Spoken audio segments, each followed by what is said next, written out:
The pre-dawn chill of June 6th, 1944 bits into Hartman as he stood outside the operations room at Cray Airfield, 50 kilometers north of Paris. The shrill ring of the telephone just minutes earlier had ripped him from a fitful sleep. Invasion, Normandy coast, all available fighters to scramble immediately. A jolt of raw adrenaline shot through him quickly, followed by a cold, familiar dread. This was it. The moment they had trained for the fight for which German high command had promised victory. The decisive confrontation that would seal the war. He yanked on his flight jacket, the leather cold against his skin, and sprinted toward the dispersal area, the silhouette of his powerful Focke-Wulf 190, a dark promise in the fading night. Around him, other pilots emerged, their faces etched with the same potent cocktail of grim determination and unspoken fear. This was their time. This was the time. But as Hartman reached his aircraft, the ground crew chief, a burly, usually unflappable man named Hans Schmidt, stepped forward, his expression stopping Hartman cold. "Herr Hauptmann, we have a problem." The words hung in the frigid air, sharp as shrapnel. Hartman's stomach plummeted. What kind of problem, Schmidt? The chief's voice was barely a whisper, a death knell in the growing light. "Fuel, sir. We received only enough for perhaps 6 aircraft. Maybe 8 if we don't fill the tanks completely." The impossible truth slammed into Hartman. He looked across the vast airfield. 18 sleek, deadly FW-190s sat in their revetments. Engines, silent, propellers still. 18 of Germany's most advanced fighters, their highly trained pilots ready to fly, ready to defend the fatherland against the looming invasion. Yet fate had dealt a cruel, crippling blow, fuel for only 6. The stark reality was a suffocating weight. An instant crushing realization that the battle for the skies over Normandy might be lost before it even began. This wasn't just a problem. It was an unmitigated disaster and a chilling prelude to the impotent fury that would soon grip the very heart of the Luftwaffe. How is that possible? Hartman's voice was tight. "We requested a full allocation 3 days ago. The tanker trucks never arrived, sir. Command says the rail yards at Creel were bombed again yesterday. The fuel that was supposed to come from Lena never left the plant." Schmidt's voice dropped. "And sir, I'm hearing similar reports from other fields. Beauvais has fuel for maybe 10 aircraft. Evo has fuel for 5. Hartman walked slowly back to the operations room, his mind racing through the mathematics of disaster. Intelligence had warned them to expect a massive invasion fleet. Thousands of ships, tens of thousands of troops. And to oppose this, the entire Luftwaffe in France could put perhaps 50 fighters in the air, maybe 70 if every base scraped together their last reserves. Inside the operations room, the situation was becoming clearer and more desperate with each incoming report. The radio crackled with fragmentary messages from reconnaissance flights, unconfirmed reports of large naval formations off the Normandy coast. Paratroopers reported landing near Carentan. Heavy bombing of coastal positions ongoing. Major Hartman, the wing commander, stood at the map table, his face ashen. He'd been on the phone with Luftwaffe 3 headquarters for the past 20 minutes. When he hung up, the silence in the room was absolute. "Gentleman," Hartman said quietly, "Luftwaffe 3 has 319 operational aircraft available across all of France this morning." Someone laughed. It was a short, bitter sound. 319 aircraft. Against what intelligence suggested would be the largest amphibious operation in history. Sir Hartman said carefully, "What are Allied strength estimates?" Major Hartman looked at him with something like pity. "Current intelligence suggests somewhere between 10 and 15,000 aircraft in England." The room absorbed this in silence. Hartman had known the Allies had numerical superiority. Every German pilot knew that. But the scale of the disparity was difficult to process. For every German fighter that managed to get airborne, there would be 40 or 50 Allied aircraft in the sky. The fuel situation, another pilot asked, "Is it temporary? Can we expect resupply?" Major Hartman shook his head. "The synthetic fuel plants have been under sustained attack since May. Luna, our largest plant, is operating at less than 10% capacity. The attacks on Pli and Romania have cut off that supply. And even if we had fuel arriving, the transportation network is so damaged we can't move it effectively. Hartman thought back to the briefings he'd attended over the past months. The warnings had been there, but somehow the full implications hadn't registered. In March 1944, Germany had been producing approximately 18,000 tons of aviation fuel per month. That was already barely adequate for operational needs, but it was sustainable. Then, the American 8th Air Force and the RAF had begun systematic attacks on the synthetic fuel plants. The strikes had been devastatingly effective. By June, monthly production had collapsed to 56,000 tons, and the attacks were continuing. Intelligence now suggested that by autumn production might fall below 20,000 tons per month. 20,000 tons. To put that in perspective, a single fighter squadron conducting intensive operations could burn through 100 tons of fuel in a week. The entire Luftwaffe, if it tried to operate at full capacity, would exhaust Germany's monthly fuel production in less than 5 days. It was an equation with no solution. Sir Hartman said to Major Hartman, "Even if we get our aircraft airborne this morning, what happens tomorrow?" Next week, Major Hartman met his eyes. That's the question no one in Berlin wants to answer. We have aircraft. We have pilots, though not enough. What we don't have is the fuel to fly them. The enemy knows this, another pilot, Oberleutnant Nandrator, said bitterly. That's why they're invading now. They've been tracking our fuel situation. They know we can't defend the airspace. It was true. Allied intelligence had been intercepting German communications about fuel shortages for months. They'd watched the synthetic fuel plants burn and calculated correctly that the Luftwaffe was being starved of its lifeblood. Hartman walked to the window. Dawn was breaking, painting the sky in shades of gray and pale orange. Somewhere to the west, beyond the horizon, the greatest invasion force in history was approaching the French coast, and he, a fighter pilot in one of the Luftwaffe's elite squadrons, could do nothing but watch. At 5:30 a.m., the final orders came through. Major Hartman gathered the pilots. We're sending up 6 aircraft. First, Staffele, your mission is reconnaissance and harassment of Allied air operations over the invasion beaches. He paused. You are not, I repeat not, to engage unless you have a clear advantage. Your primary mission is to observe and report. The unspoken reality hung in the air. 6 fighters against what intelligence now confirmed were thousands of Allied aircraft. It wasn't a combat mission.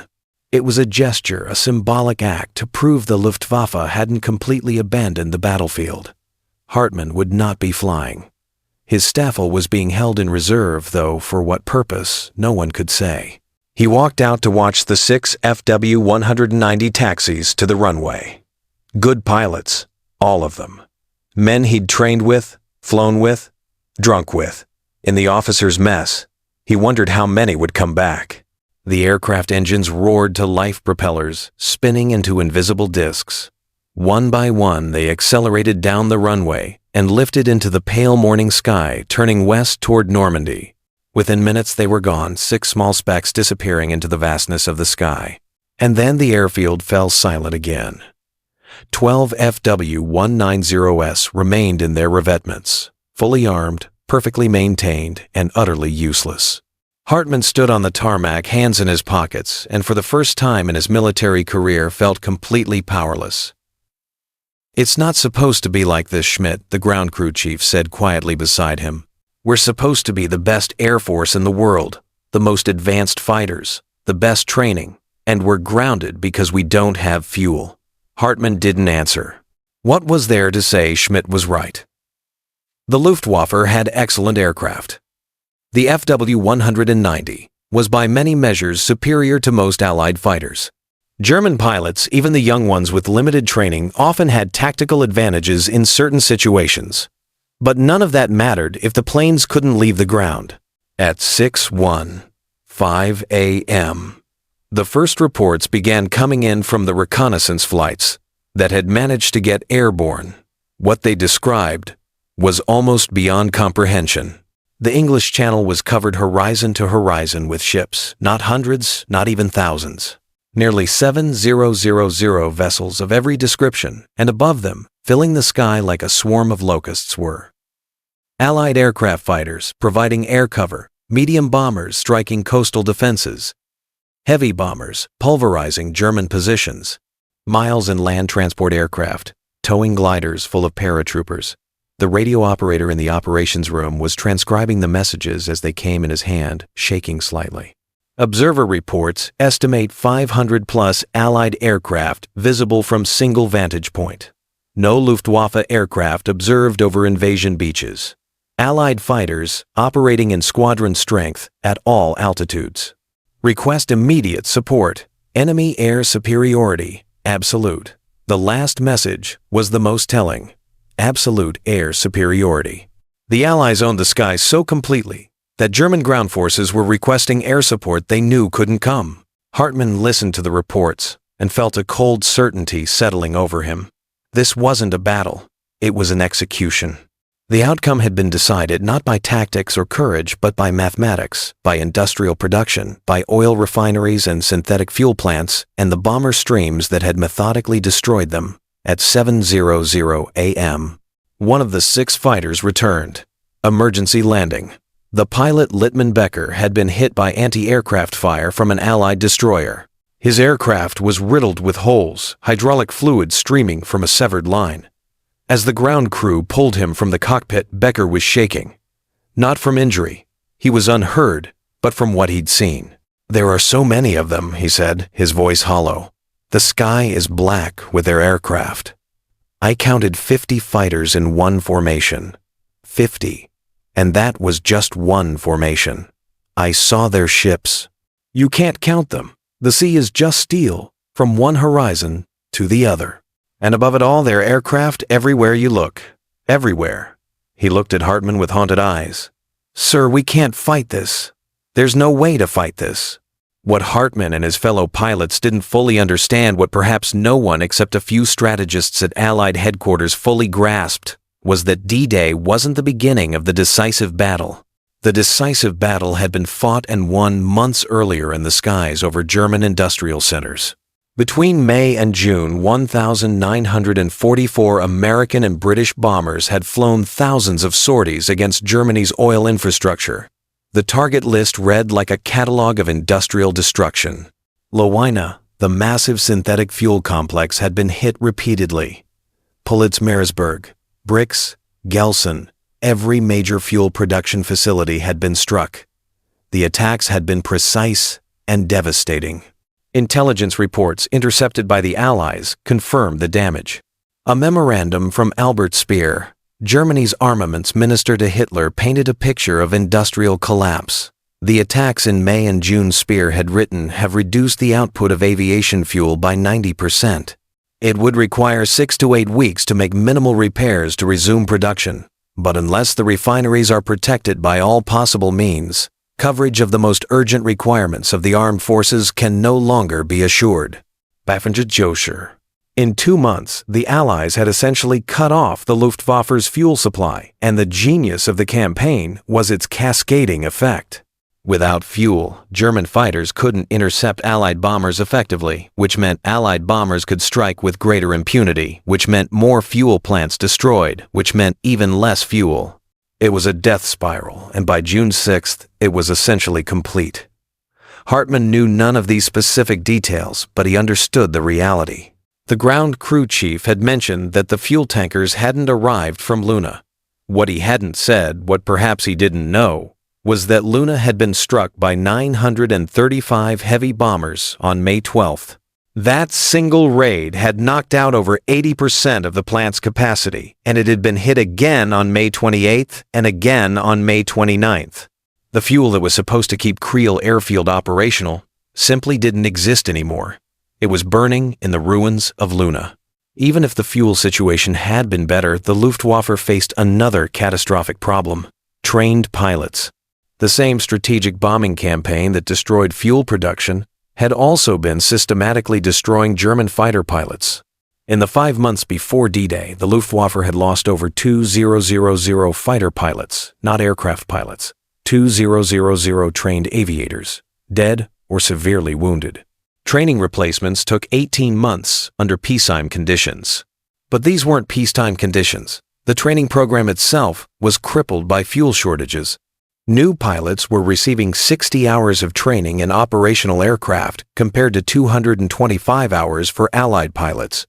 60 hours barely enough to master basic flight, let alone combat tactics. And even that truncated training program was being gutted. Over 80 experienced instructors had been pulled from training units and thrown into frontline squadrons to fill gaps left by casualties. So new pilots were being trained by less experienced instructors for fewer hours in aircraft that often lacked fuel for adequate practice flights. The result was predictable and tragic. New pilots arrived at operational squadrons with minimal skills. They lasted on average less than 10 combat sorties before being killed or wounded, which meant the training centers had to produce even more pilots, which strained the fuel situation further, which produced even less adequate training, which led to higher casualties. It was another death spiral parallel to the fuel crisis. Hartman had seen it firsthand. 2 months ago, his staff had received 3 replacement pilots fresh from training, eager, terrified. Within 3 weeks, all 3 were dead. One shot down by American P-51 seconds on his second combat mission. One crashed on landing after his aircraft was damaged by ground fire. One simply disappeared during a patrol, his fate unknown. They'd been good young men. They'd done their best, but their best wasn't remotely adequate against Allied pilots, with 10 times their training and experience. By mid-morning on June 6th, the situation reports from Normandy painted a picture of absolute Allied air superiority.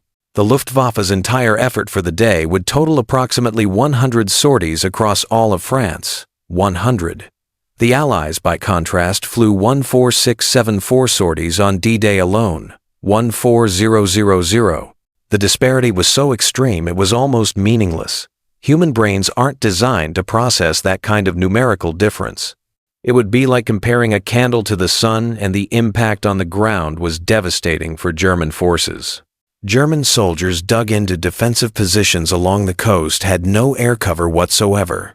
They looked up and saw nothing but Allied aircraft. American P-47, Thunderbolts, and P-51 Mustangs. British Spitfires and Hawker Typhoons. Medium bombers, plastering their positions. Heavy bombers, turning the landscape into a moonscape of craters, and above it all, transport, aircraft bringing in reinforcements and supplies. One intercepted German radio message captured the desperation. Request air support immediately. Under continuous aerial bombardment. Cannot hold without fighter cover. All aircraft committed. Hold your positions. No air support available. The 4 most devastating words a soldier can hear, and it was true across the entire invasion front. From Utah Beach to Sword Beach, German defenders were being hammered from the air with no means of retaliation. Later, German soldiers would develop a bitter joke. If you see silver aircraft, they're American. If you see camouflaged aircraft, they're British. If you see no aircraft at all, that's the Luftwaffe. It was gallows humor, but it captured a fundamental truth. The Luftwaffe had become invisible not because its pilots lacked courage, not because its aircraft lacked capability, but because it lacked the fuel to fly. By early afternoon, it was clear that the Allied landings were succeeding. Reports from the front described American and British troops pushing inland from the beaches. German counterattacks were being shredded by Allied air power before they could even reach the fighting. At Creel Airfield, Hartman and his fellow pilots sat in the ready room, listening to the radio reports, unable to help. 3 of the 6 aircraft that had launched that morning had not returned.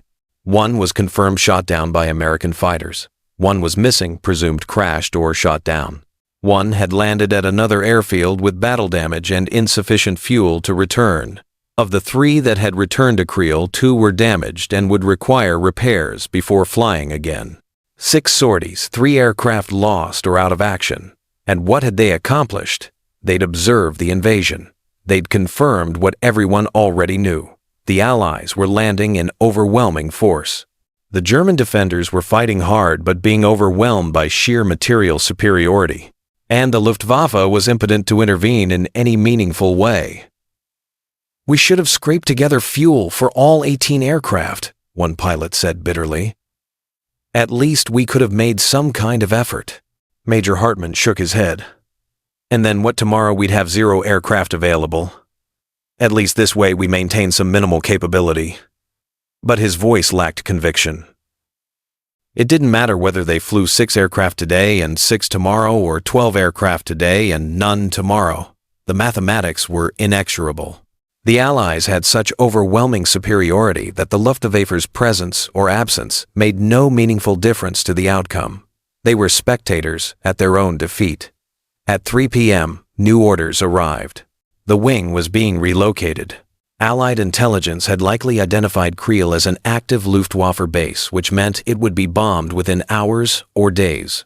They were to move to a dispersal field further inland, pack everything that could be moved, destroy anything that couldn't, and prepare to operate with even less support and infrastructure than they had now. It was the story of the Luftwaffe in 1944. Constant retreat. Constant degradation of capability. Fighting not to win, but merely to survive another day. As Hartman supervised the preparation for relocation, he found himself thinking about a conversation he'd had months earlier with an older pilot, a veteran of the French and Eastern Front campaigns. Modern war isn't won by better soldiers or better weapons, the veteran had said. It's won by better factories, by more oil wells, by larger economies. Everything else is just details. At the time, Hartman hadn't fully understood. He'd believed in the importance of training tactics, fighting spirit, all the things that military tradition emphasized. But June 6th had been a brutal education in economic reality. Consider the aircraft. Germany had produced some excellent fighters. The FW-190 was arguably the best fighter aircraft in the world when it was introduced. The Me-262 jet, now entering service in tiny numbers, was revolutionary. But excellent individual weapons meant nothing against overwhelming numbers. In 1944, the United States alone produced over 96000 aircraft. 96000. Germany, with all its vaunted engineering expertise, produced approximately 40000. The disparity wasn't 2-1. It was closer to 4-1 when counting all Allied production, and American aircraft were on average larger and more complex than German fighters. A single B-7 bomber required more aluminum and man-hour than 3 Bf-109 fighters. So the material disparity was even greater than the raw numbers suggested. Then there was pilot training. This was perhaps even more important than aircraft numbers. The Allies could afford to train pilots for 6 months, give them 200 hours of flight time, drill them in tactics until everything was second nature. Germany couldn't. Every hour a training aircraft flew consumed precious fuel. Every month a potential pilot spent in training was a month he wasn't in combat. So training was compressed, shortened, made inadequate, and inadequately trained pilots died quickly, requiring more replacements, creating a vicious cycle. The fuel situation was just another manifestation of the same industrial disparity. The Allies could afford to bomb German oil production because they had the strategic bombers, the fighter escorts, the fuel for their own aircraft, the industrial capacity to replace losses. Germany couldn't strike back at Allied fuel production in any meaningful way, not because German air crews lacked skill or courage, but because they lacked the industrial base to sustain strategic bombing operations. Everything came back to economics, to factories, to resources, to industrial capacity. As the sun set on June 6th, preliminary casualty reports began arriving. The numbers were stunning. Allied forces had landed approximately 156,000 troops on the Normandy beaches. They'd established a beachhead. They were consolidating their positions, and they'd done it with relatively modest casualties considering the scale of the operation. The German defenders had fought bravely and inflicted significant losses, but without air support, without the ability to maneuver reinforcements due to Allied air superiority, they'd been unable to throw the invasion back into the sea. The critical first day, the day when the invasion was most vulnerable, had been lost, and the Luftwaffe's contribution to the defense had been negligible. 100 sorties against 14,000. It was the military equivalent of bringing a knife to a gunfight. No worse than that. It was bringing 6 knives to a gunfight against an army. That evening, Hartman stood outside the operations building at their new dispersal field. Somewhere to the west, Normandy was burning. American and British forces were digging in. German defenders were dying, and tomorrow it would all continue. The Allies would bring more troops ashore, more tanks, more supplies, and above it all unchallenged would be the Allied air forces. Her Hauptmann, it was Schmidt, the ground crew chief. Yes, the fuel situation for tomorrow. We have enough for perhaps 4 aircraft, maybe 5. 4 aircraft. Yesterday it had been 6. Tomorrow it would be 4. Next week perhaps none. The trend was clear. The Luftwaffe wasn't being defeated in combat. It was being strangled by logistics, starved of fuel, unable to train new pilots, overwhelmed by numbers it couldn't match. Understood, Hartman said quietly. Make sure the 4 best aircraft are fueled and ready. Schmidt nodded and walked away. Hartman remained standing in the darkness, looking west toward Normandy, toward the sound of distant artillery, toward a battle he couldn't join. What Hartman didn't know, what he couldn't know from his limited vantage point, was that the fuel crisis on D-Day was just one manifestation of a larger strategic catastrophe. The Luftwaffe's inability to contest the Normandy skies was directly connected to decisions made years earlier. Germany had entered the war dependent on imported oil. 80% of its petroleum came from outside its borders, primarily from Romania. The strategic planners had known this was a vulnerability, but they'd gambled that the war would be short. Quick victories, rapid conquest of resource-rich territories. It hadn't worked out that way. As the war dragged on, Germany became increasingly dependent on synthetic fuel. The technology existed to convert coal into aviation gasoline. It was expensive and inefficient, but it worked. By 1943, synthetic fuel plants were providing the majority of Germany's aviation fuel. These plants became obvious strategic targets. They were large, difficult to hide, and absolutely critical to German military operations. When the Allies finally prioritized attacking them in May 1944, the results were catastrophic. The plants couldn't be quickly rebuilt. The production process was complex. Damage to critical components could shut down an entire facility for months, and Allied intelligence knew which components were most critical, so bombing could be precisely targeted for maximum effect. There was a brutal efficiency to it. Every ton of bombs dropped on synthetic fuel plants was worth several tons dropped on other targets because fuel affected everything. Aircraft couldn't fly. Tanks couldn't move. Trucks couldn't transport supplies. Training couldn't continue. It was a strategic choke point, and the Allies had closed it. By June 1944, Germany was producing less than 1/3 of the aviation fuel it needed. By September, production would fall to just 1/10th of requirements. The Luftwaffe would never recover. Even as German factories continued producing, aircraft production actually peaked in late 1944. There was no fuel to fly them. Hundreds of brand-new fighters would sit in storage unused while Allied air forces bombed Germany with impunity. For Hartman and thousands of Luftwaffe pilots like him, the fuel crisis created a peculiar kind of torment. They were trained, they were willing, they had aircraft, but they couldn't fight. It was psychological torture. Pilots watched the war being lost from the ground, unable to intervene. The frustration was immense. Every pilot knew what needed to be done. Intercept Allied bombers, provide air support for ground forces, contest Allied air superiority, all the things they'd trained for. But training meant nothing without fuel. Some pilots volunteered for ground combat duty, preferring to fight with rifles rather than sit idle beside grounded aircraft. Others fell into depression, drinking heavily, unable to cope with their forced impotence. A few, very few, managed to maintain morale by focusing on technical maintenance, keeping their aircraft in perfect condition for a day when fuel might return. It never did. The psychological impact extended beyond individual pilots. The entire Luftwaffe, once the pride of German military might, became demoralized.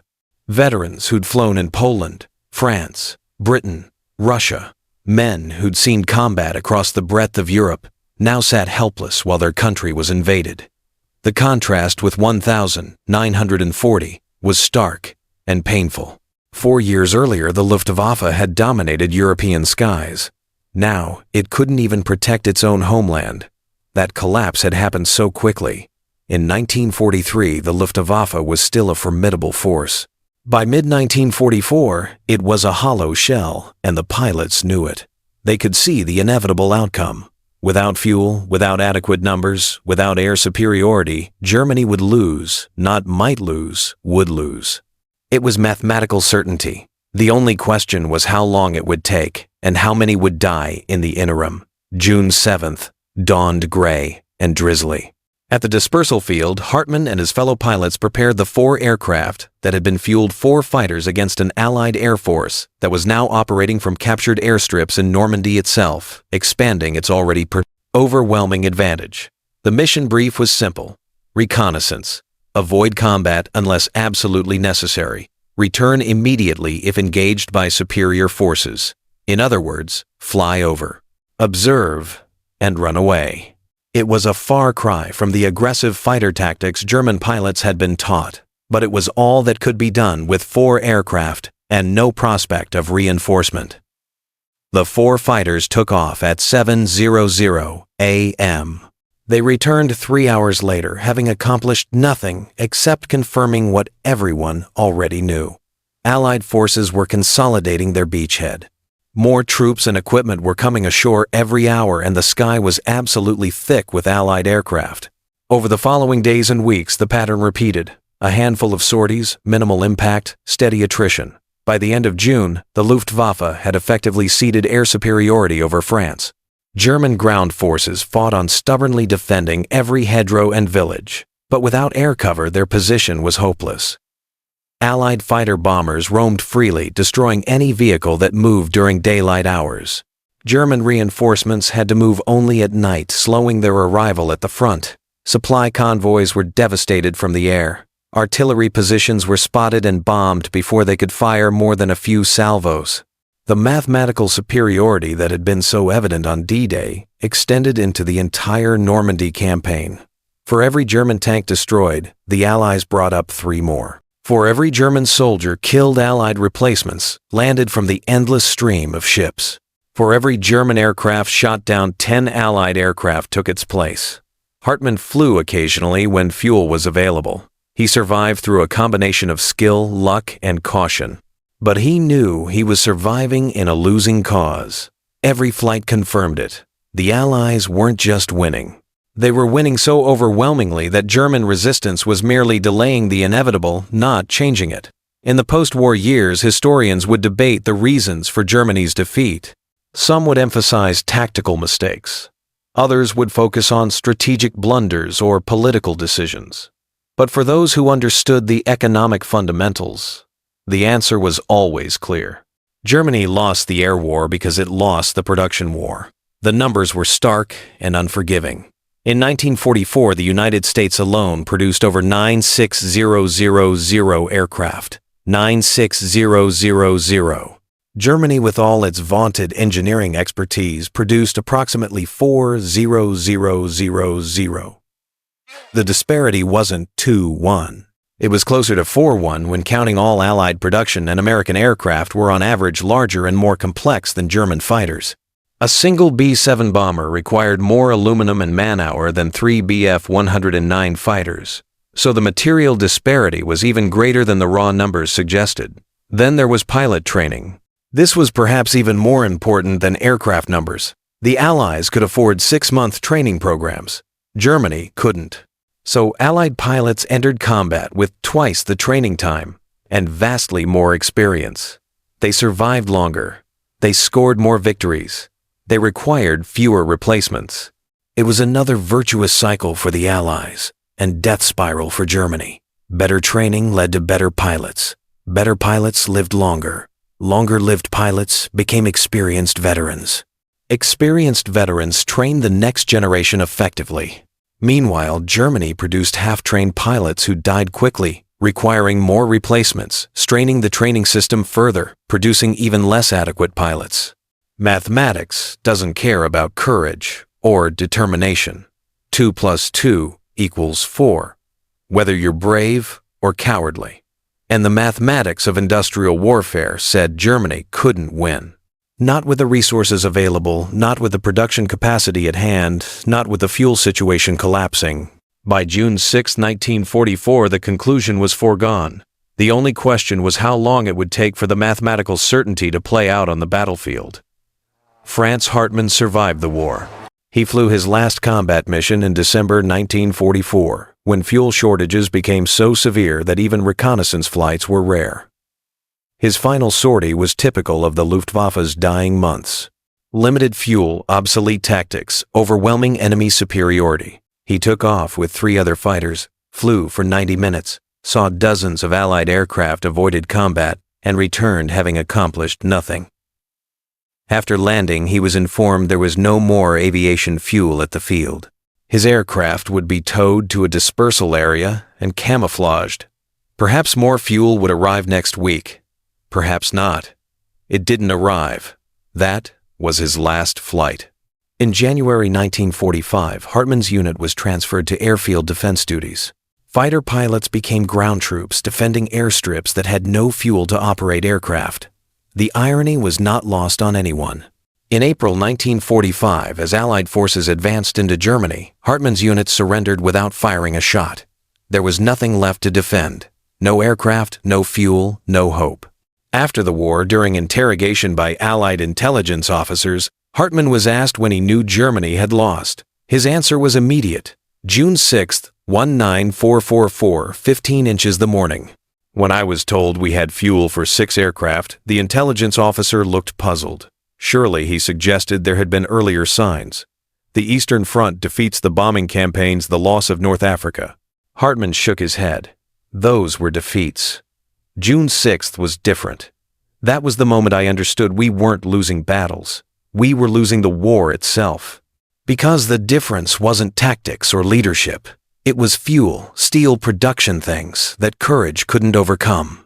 I knew that morning that we were fighter pilots in a war that would be decided by factories, and their factories were bigger than ours. The intelligence officer noted this and moved on to other questions. But Hartman's assessment would prove prescient.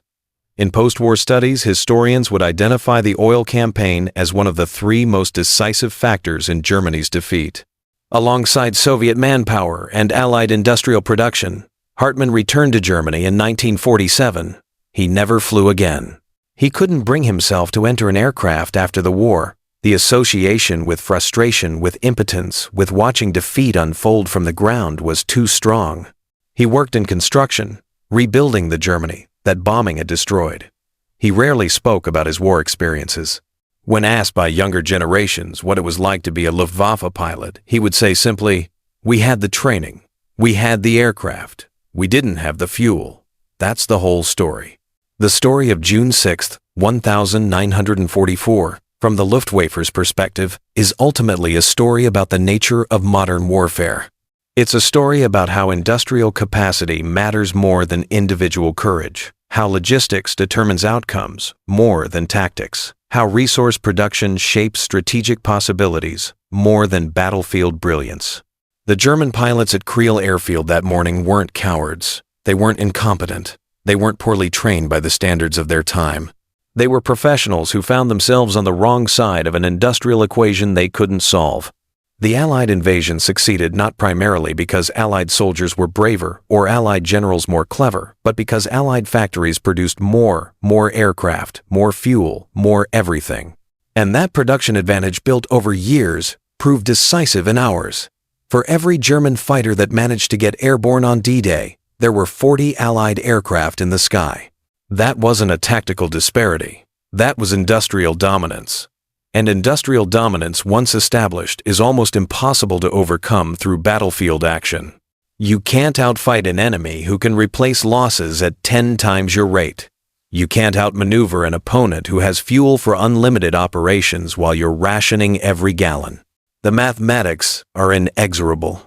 Hartman and his fellow pilots learned this lesson the hardest way possible. They learned it by sitting beside fully functional aircraft they couldn't fly, by watching their country invaded while possessing the skill to defend it but lacking the fuel to do so, by experiencing the unique frustration of defeat through resource exhaustion rather than combat loss. In many ways, their story is more significant than tales of dramatic aerial combat because it illustrates a fundamental truth about modern warfare. Wars between industrial nations are won in factories, oil fields, and supply chains long before soldiers ever meet on the battlefield. The side with greater industrial capacity can make mistakes, suffer setbacks, lose battles, and still prevail through sheer material weight. The fuel crisis that grounded the Luftwaffe on D-Day was the culmination of a strategic bombing campaign that had been controversial within Allied command. Many military leaders had doubted whether bombing could decisively affect the war's outcome. Factories could be rebuilt, production could be dispersed, damage could be repaired. The skeptics argued that only ground forces could win wars. The oil campaign proved them wrong. Bombs couldn't capture territory. Bombs couldn't hold ground, but bombs could destroy the fuel that armies needed to operate. And without fuel, even the most powerful military becomes impotent. The oil campaign was brilliantly conceived and brutally executed.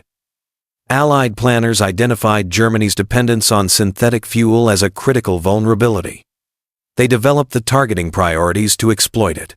They allocated the bomber forces to execute it, and they sustained the campaign through losses and setbacks until the desired effect was achieved. The result was visible in the skies over Normandy on June 6th. German pilots with no fuel to fly, German tanks with no diesel to maneuver, German trucks with no gasoline to move supplies, an entire military machine grinding to a halt, not because it lacked weapons, but because it lacked energy. It was strategic bombing's greatest success. Not the most dramatic success, the destruction of cities generated more headlines. Not the most visible success. Oil refineries burning in the Ruhr didn't produce the spectacular newsreel footage of other targets, but the most decisive success. Because every gallon of fuel denied to Germany was worth more than tons of bombs dropped elsewhere. The Allies recognized this. By September 19, 44 oil targets were the highest priority for strategic bombing forces.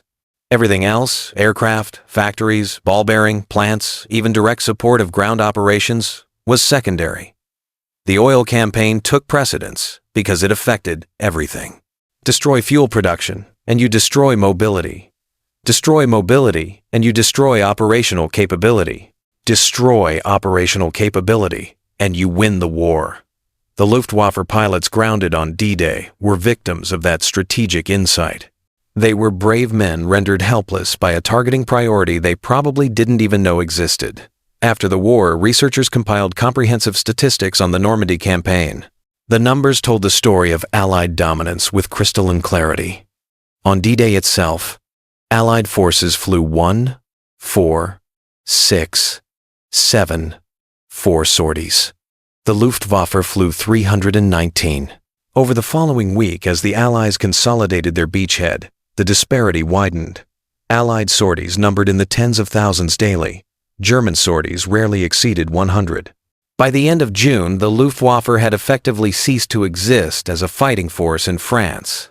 Fuel production statistics were equally stark.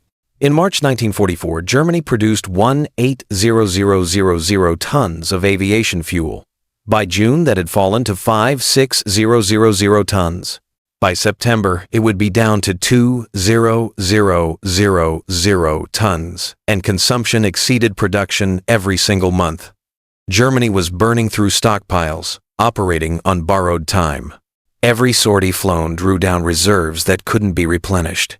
It was an unsustainable situation that could only end one way. Pilot casualties completed the picture of collapse. In May 1944 alone, the Luftwaffe lost 489 trained fighter pilots killed or severely wounded. The training system produced 396 replacements in the same period. Germany was losing pilots faster than it could train new ones, and the replacements received only 60 hours of flight training compared to the 225 hours Allied pilots received. The quality gap was enormous. Experienced German pilots, the survivors of years of combat, were irreplaceable assets. When they were killed, which happened with increasing frequency, as they flew against overwhelming odds, their loss couldn't be made good by inadequately trained teenagers. The Luftwaffe was simultaneously losing quantity and quality, shrinking in numbers while declining in capability. Tank production comparisons illustrated the same industrial disparity. In 1944, the United States produced over 2,900 tanks. Germany produced approximately 19000, but American tanks came with ample fuel, spare parts, and logistical support. German tanks often sat immobile for lack of diesel. A tank without fuel is just an expensive pillbox. The Allies could afford to lose 3 Sherman tanks for every German Panther they destroyed because they had 10 Shermans waiting behind the 3 that were lost. Germany had no such luxury. Every Panther destroyed was a permanent loss that couldn't be replaced in any meaningful time frame. These numbers compiled dispassionately after the war confirmed what Hartman had intuited that June morning. The war wasn't a contest between relatively equal forces where tactics and courage would determine victory. It was a mismatch between industrial titans and a resource-poor nation. The outcome was never really in doubt once the full weight of Allied production came to bear.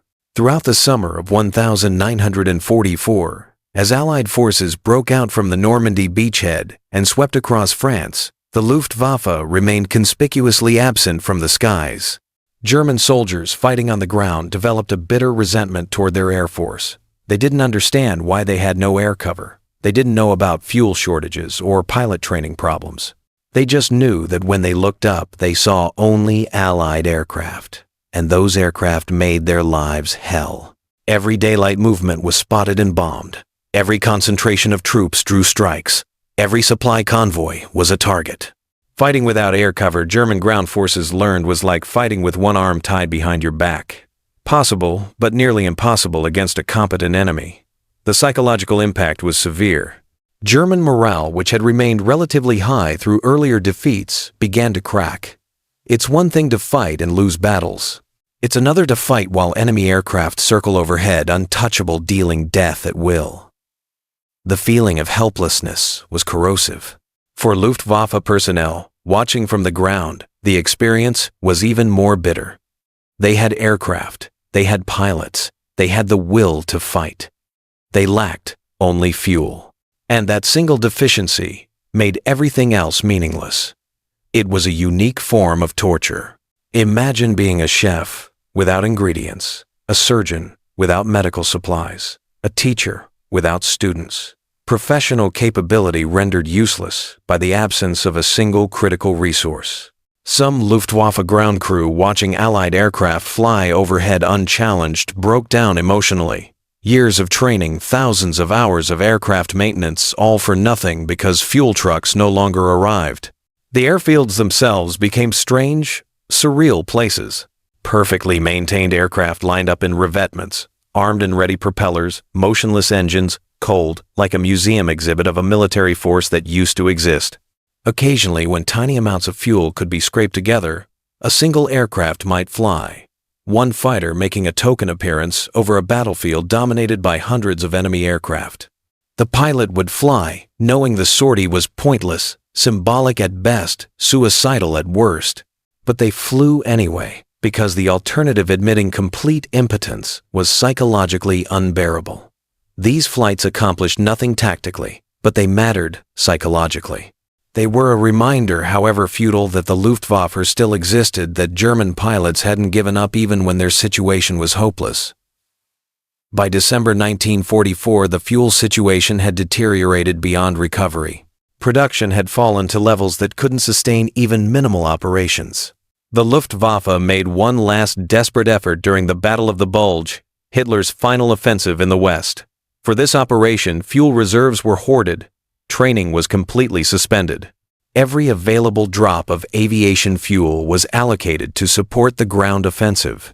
The result was Operation Baden-Platte, a New Year's Day, 1945 attack on Allied airfields. The Luftwaffe gathered every aircraft it could fly, every pilot who was still alive, and threw them in a massive surprise attack.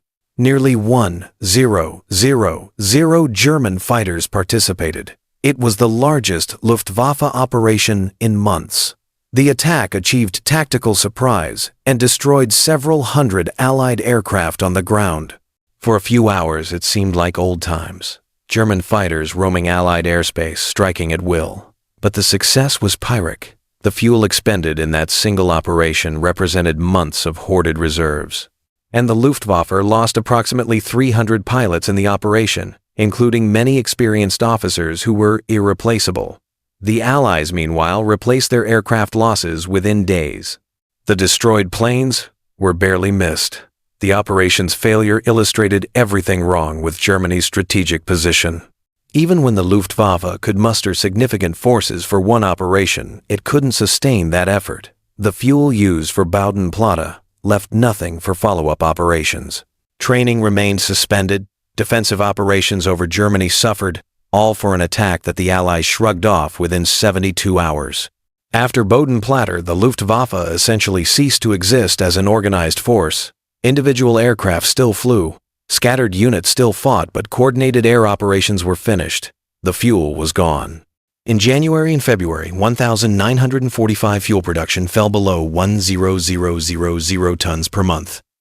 That was enough to fly perhaps 1,000 sorties across all of Germany. For an air force that had once flown tens of thousands of sorties monthly, the end had come, not through decisive defeat in aerial combat, but through slow strangulation by fuel shortage.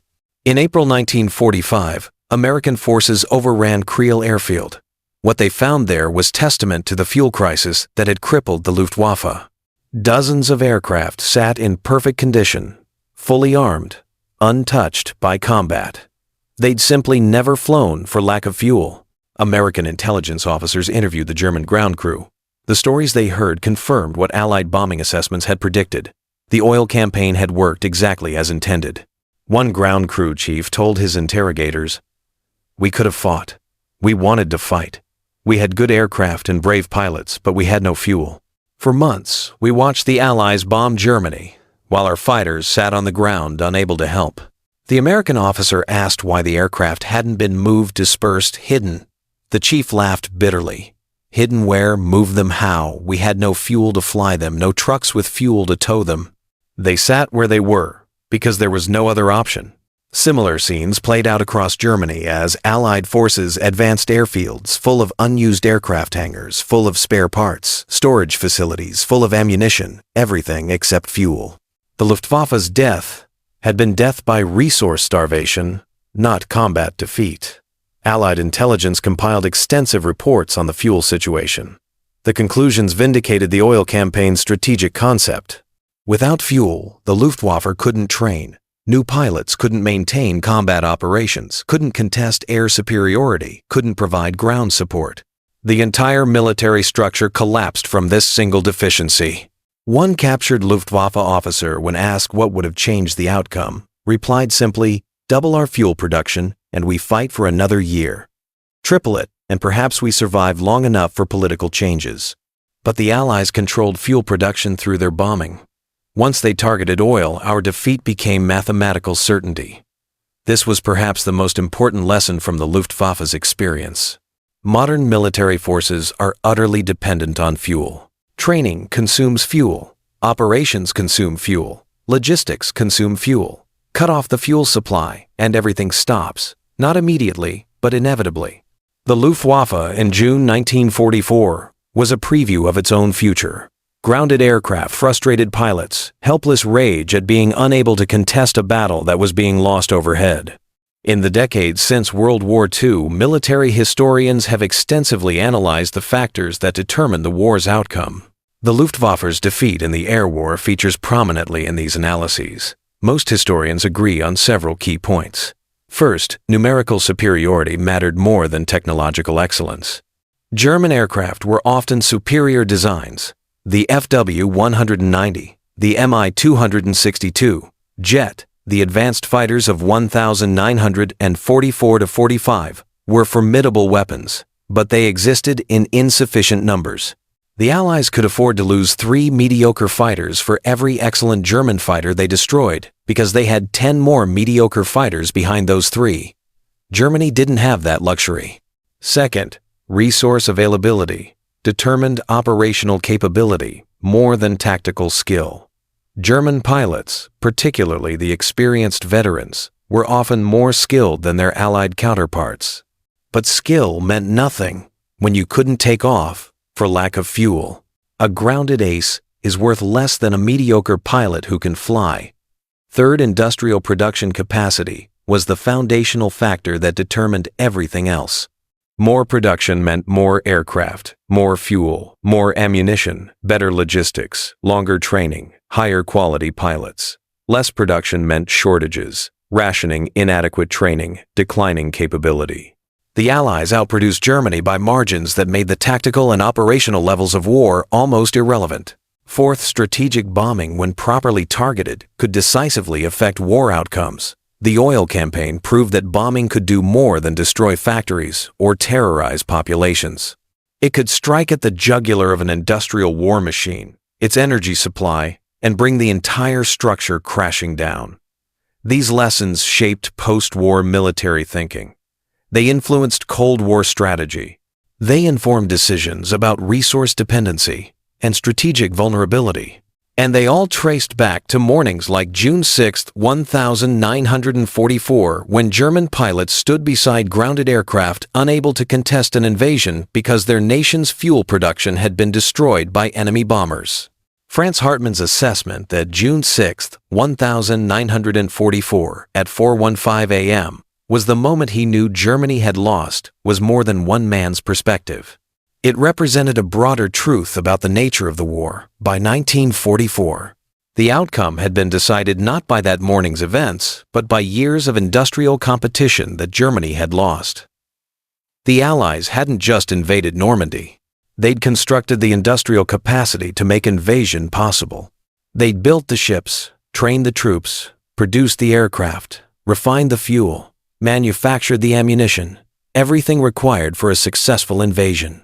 And they'd done all this while simultaneously fighting in Italy, supporting the Soviet Union, conducting strategic bombing of Germany, and fighting a separate war against Japan in the Pacific. The scale of Allied, particularly American, industrial mobilization was unprecedented in human history.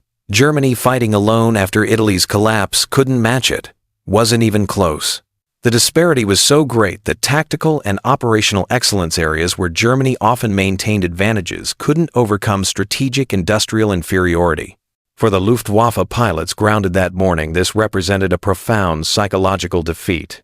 They were warriors, made irrelevant by economics professionals, rendered impotent by resource shortages, men with the will to fight, but not the means. In the final analysis, June 6, 1944 wasn't primarily a story of beaches and paratroopers and naval bombardment. Those were the visible dramatic elements. The decisive element was invisible. It was in German fuel tanks that weren't being filled, in aircraft that couldn't take off, in pilots who could only watch as the sky filled with enemy aircraft. The Allies won D-Day, not in a single day of fighting, but through years of industrial preparation that gave them overwhelming material superiority. By June 6th, the question wasn't whether they would establish a beachhead. The question was only how quickly it would be accomplished, because the Luftwaffe, which should have been Germany's primary means of contesting the invasion, was already defeated, not destroyed in combat, defeated by fuel shortages. Grounded, helpless, unable to affect the outcome of the most important battle on the Western Front. That was the real story of D-Day from the German perspective. Not a story of combat defeat, but of industrial strangulation. Not a tale of warriors overwhelmed, but of warriors rendered irrelevant. Not a battle lost, but a war already decided by factors beyond the control of the men who would have to fight it. When Hartman stood on the tarmac at Creel that morning and was told there was fuel for only 6 aircraft, he was witnessing the verdict of industrial warfare. The side with more factories, more oil wells, more resources would win. Everything else was just details. And so in June 1944, against the full crushing weight of Allied industrial might, Germany's defeat was no longer a question of if, but when. The Allies hadn't merely invaded Normandy. They had meticulously constructed the colossal industrial capacity that made such an invasion possible. They had forged the ships, drilled the troops, manufactured the aircraft, refined the fuel, produced the ammunition, every single component required for a successful and unstoppable advance. And they had achieved this staggering feat while simultaneously fighting across multiple global theaters, a scale of mobilization unprecedented in human history. Germany, by then standing largely alone, simply could not compete. For Hartman and the thousands of Luftwaffe pilots grounded that morning, This brutal economic reality represented a profound, soul-crushing defeat. They were warriors rendered irrelevant by spreadsheets and oil production charts, skilled professionals made impotent by resource shortages, men with the fierce will to fight but without the basic means to do so. In the final analysis, June 6, 1944, was not just a story of beaches, paratroopers, and naval bombardments, dramatic as those elements were. The truly decisive factor was invisible. It lay in German fuel tanks that remained stubbornly empty, in aircraft that couldn't leave the ground, and in pilots who could only watch in helpless fury as the sky above filled with the dead, unchallenged might of the enemy. The Allies won D-Day not in a single day of fighting, but through years of relentless industrial preparation, securing an overwhelming material superiority that by June 6 rendered the outcome an undeniable certainty. When Hartman stood on that tarmac at Creel, the dawn barely breaking, and was told there was fuel for only 6 aircraft, he wasn't just receiving a logistical update.